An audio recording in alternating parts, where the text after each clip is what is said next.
झारखंड की नई मुख्यमंत्री चंपाई सोरेन की आज अग्नि परीक्षा है। सोरेन को विधानसभा में फ्लोर टेस्ट का सामना करना होगा। इसी के साथ सरकार का भविष्य भी तय हो जाएगा। 31 जनवरी को हेमंत सोरेन ने मुख्यमंत्री पद से इस्तीफा दे दिया था, जिसके बाद 2 फरवरी को सोरेन ने सीएम पद की शपथ ली। जेएमएम कांग्रेस का दावा है कि वह इस फ्लोर टेस्ट का पास कर लेगी और जनता के हित में आगे का काम करेगी। झारखंड में इस समय जेएमएम, कांग्रेस, आरजेडी और सीपीआई नीत महागठबंधन की सरकार है। इसमें जेएमएम के 29, कांग्रेस के 17, आरजेडी के 1 और सीपीआई के 1 विधायक शामिल हैं। इनकी कुल संख्या 48 है।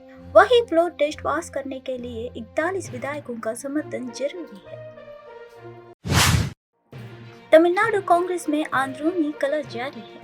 नतीजा ये हुआ कि खुद कांग्रेस नेता पूर्व गृह मंत्री पी चिदम्बरम के बेटे के खिलाफ आंदोलन कर रही है। शिवगंगा के कांग्रेस नेताओं की मांग है कि कार्ति चिदम्बरम को लोकसभा का टिकट नहीं दिया जाना चाहिए। वह वर्तमान में इस पद से लोकसभा सांसद के रूप में कार्यरत है।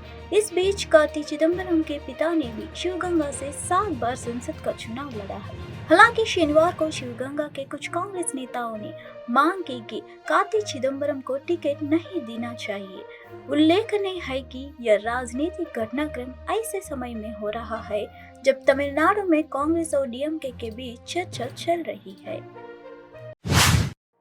पाकिस्तान में 8 फरवरी को आम चुनाव होंगे। इसके लिए सभी राजनीतिक दल तैयारी कर रहे हैं। इस समय पाकिस्तान में कई जगहों पर लगातार हिंसा और आतंकी घटनाएं हो रही है। चुनाव से पहले आतंकवादियों ने खैबर पख्तूनख्वा के डेरा इस्माइल खान शहर में एक पुलिस स्टेशन को निशाना बनाकर बड़ा हमला किया। वरिष्ठ पुलिस अधिकारी अनीसुल हसन के मुताबिक हमले में 10 पुलिसकर्मी मारे गए और 6 घायल हो गए। उनकी हालत गंभीर है। सभी घायलों को अस्पताल में भर्ती कराया गया है। झारखंड के मुख्यमंत्री चंपाई सोरेन ने आज अपनी सरकार के शक्ति परीक्षण के पहले राज्य विधानसभा को संबोधित किया। इस दौरान चंपाई सोरेन ने कहा कि साजिश के तहत झारखंड को अस्थिर करने की कोशिश की गई है। मुख्यमंत्री चंपाई सोरेन ने कहा, देश में जो केंद्र सरकार के महाराज बैठे हुए हैं, उन्होंने केंद्रीय एजेंसी का दुरुपयोग किया। जब जब यहाँ के आदिवासी नेतृत्व अपनी क्षमता बढ़ाते हैं तो उस नेतृत्व को दबाने का प्रयास किया जाता है।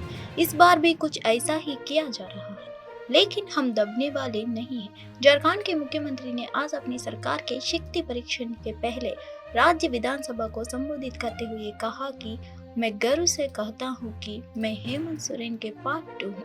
हेमंत बाबू है तो हिम्मत है। आज झारखंड में विश्वास मत को देखते हुए जेएमएम के नेतृत्व वाले सत्तारूढ़ गठबंधन के विधायक रांची में राज्य विधानसभा पहुंचे। झारखंड के नवनिर्वाचित मुख्यमंत्री चंपाई सोरेन आज फ्लोर टेस्ट की मांग करेंगे। 81 सदस्यीय विधानसभा में जेएमएम के पास 29 सीटें, उसकी सहयोगी कांग्रेस के पास 17 सीटें, रजत और सीपीआई के पास 1 से लेकर 1 सीट है। 43 विधायकों के समर्थन के साथ इंडिया ब्लॉक के पास फ्लोर टेस्ट के लिए पर्याप्त संख्या है।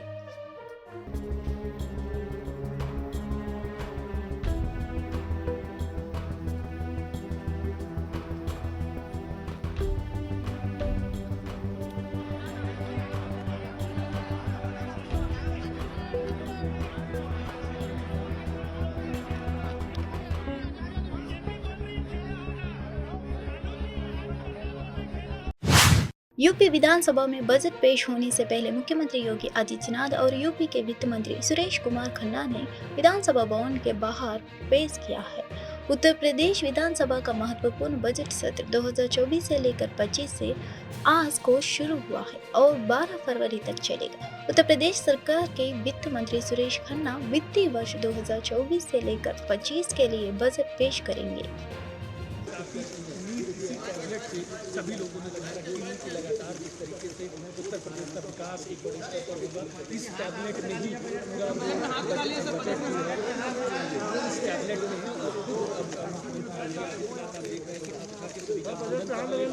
एक विश्वास कहीं ना कहीं तौर पर दे रहा है कि किस तरीके से जो पूरा बजट है सबकी विकास के और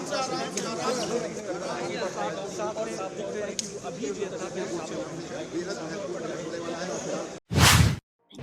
झारखंड में फ्लोर टेस्ट आज को होना था। फ्लोर टेस्ट में हिस्सा लेने के लिए पूर्व मुख्यमंत्री हेमंत सोरेन ने भी विधानसभा पहुंचे।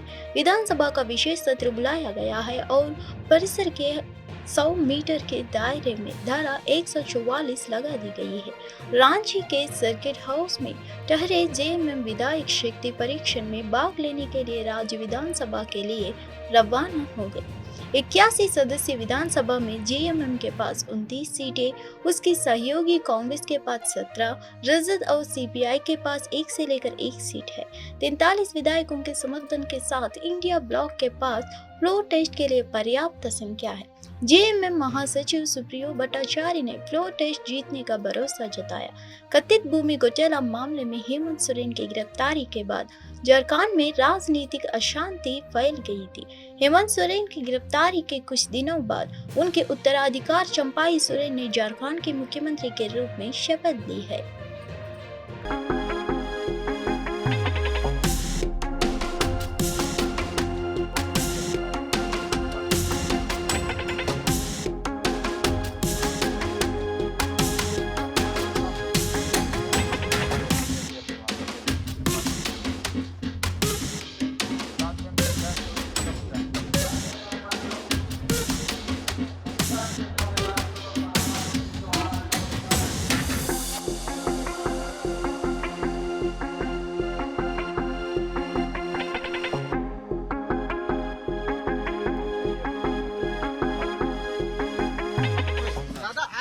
इतना बड़ा एक दिन है, क्या कहना चाहेंगे? फ्लोर टेस्ट का दिन है दादा। फ्लोर टेस्ट पास कर जाएंगे, more than sufficient, not less than 47। एकदम 200% कॉन्फिडेंस। सुप्रीम कोर्ट ने ईडी के समन के खिलाफ बीआरएस एमएलसी कल्वकुंतला कविता की याचिका पर सुनवाई स्थगित कर दी। न्यायमूर्ति बेला एम त्रिवेदी और न्यायमूर्ति पंकज मित्तल की पीठ ने कहा है कि इस महीने की 16 तारीख को इस पर सुनवाई की जाएगी। पिछले सुनवाई में सुप्रीम कोर्ट ने कहा था कि वह कविता की याचिका पर नलिनी चिदम्बरम और अभिषेक बनर्जी के मामले के साथ ही सुनवाई करेगा। सोमवार को सुनवाई शुरू होने के बाद कविता के वकील कपिल सिब्बल ने कोर्ट से याचिका पर अंतिम सुनवाई करने को कहा। हालांकि पीठ ने कहा कि पूर्व में विभिन्न मामलों में दिए गए आदेशों के साथ साथ रिकॉर्ड की भी जांच की जानी चाहिए। इस संदर्भ में जांच स्थगित कर दी गई है। ईडी के वकील ने सुप्रीम कोर्ट को बताया कि एमएलसी कविता दिल्ली शराब मामले में सुनवाई के लिए पेश नहीं हो रही है। उन्होंने कहा कि उन्हें समन नहीं मिल रहा है। कपिल सिब्बल ने कहा कि ईडी का समन गैर कानूनी है। याद दिलाया गया कि पिछली सुनवाई में ईडी ने कोर्ट से कहा था कि कविता को समन जारी नहीं किया जाएगा, लेकिन ईडी के वकील ने जवाब दिया कि ऐसा सिर्फ एक बार होता है, हर बार नहीं। सुप्रीम कोर्ट ने कहा कि इस महीने की 16 तारीख को सुनवाई में सभी पहलुओं की जांच की जाएगी। भाजपा के नेतृत्व वाली उत्तराखंड सरकार की कैबिनेट ने यूसीसी मसूद ने मंजूरी दे दी है और असम सरकार आगामी विधानसभा सत्र में बहुविवाह प्रतिबंध विधेयक पेश करने की तैयारियां कर रही है। All India United democratic front के विधायक रफीकुल इस्लाम ने केंद्र पर कटाक्ष करते हुए कहा कि भाजपा ऐसा करती थी। यूसीसी को पूरे देश में लागू करने की हिम्मत नहीं। एएनआई से बात करते हुए एआईयूडीएफ विधायक और पार्टी महासचिव रफीकुल इस्लाम ने कहा कि बीजेपी भी जानती है कि पूरे देश में यूसीसी लागू करना लगभग असंभव है, क्योंकि कई धर्म, जातियां और समुदाय हैं। यह सिर्फ बीजेपी की झूमने वाली है। चुनाव से पहले भाजपा भी जानती है कि देश में यूसीसी लागू करना लगभग असंभव है, क्योंकि देश में कई धर्म, जातियां और समुदाय हैं। भाजपा में इतनी हिम्मत नहीं है कि वह उत्तराखंड में जो तोप सकेगा वह तोप सके। वह उत्तर पूर्व में ऐसा नहीं कर सकती है। अब इसके दुरुपयोग कर रहे हैं बीजेपी और ये दुखद बात है और सब अपोजिशन को मिलकर लड़ना चाहिए इसके खिलाफ। पहले लाने दीजिए, क्या ला रहे हो? अभी तो सेशन शुरू होगा 5 तारीख से, अब पता नहीं वो क्या लाएंगे। अब लाने दीजिए, हमें विरोध करने की क्या जरूरत है? उनके बीजेपी के सपोर्टर्स भी कई यहाँ संगठन है, आदिवासी लोग हैं, वो लोग विरोध करेंगे, उनमें पॉलीगेमी है। अब बीजेपी के जो सपोर्टर्स है, अब आदिवासी जो यहाँ के है मूल निवासी, कई संगठन में, कई जात में, उनमें खुद पॉलीगेमी उनमें है। तो पहले लाने दीजिए बीजेपी को। हमें उसको विरोध करने से पहले मैं समझता हूँ बीजेपी के अंदर से ही उसका विरोध हो जाएगा। बीजेपी के पता नहीं कितने नेता है जो पोलीगेमी के शिकार है, वो खुद इस पे फंसे हुए हैं। तो पहले लाने दीजिए, हम उसको देखेंगे, फिर बाद में बात करेंगे। पहले लाने दीजिए, उसका क्या उनका मतलब है। अब जब बीजेपी के लोग ही पोलीगेमी में फंसे हुए हैं, मैं जैसे कि कह रहा था, बीजेपी का नेता है, उस अभी डिमा हसाओ में आया था, बीजेपी का कोई काउंसिल का मेंबर था, वो पोलीगेमी के 2-2, 3-3 बीवी उसके पास है। तो बहुत सारे इस तरह के उनके होंगे जिनके पास उनके पास है ये सब मसला। अब मैं नहीं समझता हूँ कि किसी को टारगेट कर रहे हैं, वो क्या कर रहे हैं। अब टारगेट कर रहे हैं या क्या कर रहे हैं, वो पहले लाने दीजिए, फिर हम देखेंगे उसको। नहीं, इस बिल को अभी लाए नहीं, कोर्ट में मूव की बात तो उस वक्त आती है। अब पहले लाने दीजिए, वो क्या लाते हैं। मैं तो समझता हूँ ये यूसीसी हो या पोलीगेमी हो, बर्थ कंट्रोल हो, ये बीजेपी का सब जुमलाबाजी है। इनकी नीयत साफ नहीं है। इनको अगर ये सब पे अगर कंट्री के भला के लिए कोई काम करना, तो पार्लियामेंट में इस बिल को लाए। वो पार्लियामेंट में लाके, पार्लियामेंट चूंकि पूरे भारत के सब स्टेट के लिए है, वहाँ हर स्टेट के हर पार्टीज के मेंबर्स है, वहाँ डिस्कशन करे इसकी जरूरत है या नहीं है, खूब वहाँ डिस्कशन हो। फिर अगर जरूरत नहीं है तो रिजेक्ट हो जाए, जरूरत है तो पार्लियामेंट में पास हो जाएगा, तो पूरे इंडिया के हर स्टेट के लिए, हर किसी के लिए पास होगा। तो यहाँ आसाम के मुख्यमंत्री कभी बोलते हैं कि हम कुछ ला रहे हैं, इसके लिए जो है यहाँ के ट्राइबल लोग इससे अलग होगा। कोई स्कीम लाते हैं, उसमें बोलते हैं कि अगर नॉन ट्राइबल्स के पास 3 बच्चे होगा, उससे ज्यादा होगा नहीं मिलेगा। अगर ट्राइबल्स के पास 3 से भी ज्यादा होगा तो उनको मिलेगा।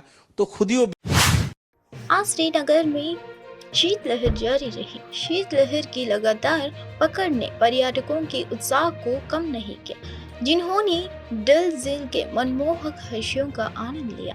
वे शिकारा राइड के जरिए डल झील का आनंद लेते नजर आए हैं। गौरतलब है कि श्रीनगर में न्यूनतम तापमान 0 डिग्री सेल्सियस दर्ज किया गया है। So very fine. We reached 4 days back. So fortunately, snowfall happened.